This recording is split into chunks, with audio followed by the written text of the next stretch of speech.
Well, it does explain maybe a little bit why he has been more supportive of the Republican Party lately. You might be seeing some benefits from tax cuts.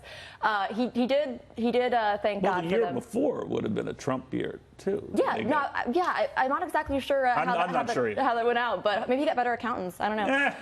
But he did thank God for it, which I'm sure the U.S. government was probably a little taken aback by. But I think this is great, and he got all this money back. And if he's been talking a lot about God lately, and maybe he should take a page from Matthew 19 and give some to the poor, as Jesus would say. That's my advice. Well, David has one of a number of candidates who have ideas for that. But David, he's an interesting guy, and he was on the brink of financial disaster, and then he's back. I'm just going on his word here that who might have doubted him, that he goes from famine to feast again. What do you make of it? Well, look, I think, one of the reasons we're so fascinated with Kanye is because he's a paradox, and he refuses to kind of wrapped in a yes, exactly. He's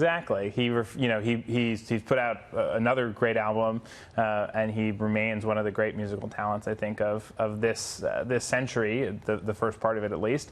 And he's challenging the way people think about things. I think a lot of people are up in arms about his support of Trump. But it almost he's his seems, own man. You know what I mean? Yeah. Well, it almost seems that it's in some ways a piece of performance art to challenge people and how they think about things. I don't actually believe his support of Trump is really genuine. Color me a little skeptical. Wow. But I think it's in a lot of ways. You have a problem believing anyone who supports. No, I don't have.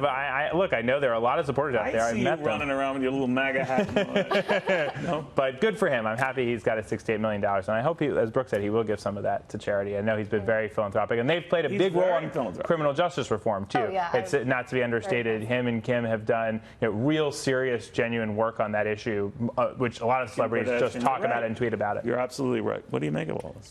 If I get a $68 million refund, I too will be thanking God.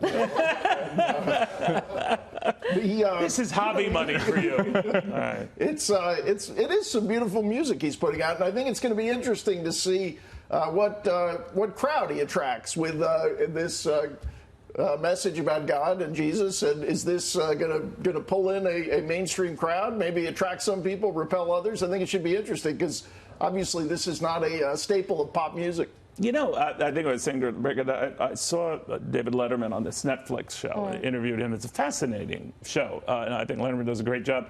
But the interview with him was very revealing. There's a lot of depth to him and a lot of smarts, the business stuff notwithstanding. But he has a very good kind of a feeling for what's happening in our world. It's kind of weird, but deep.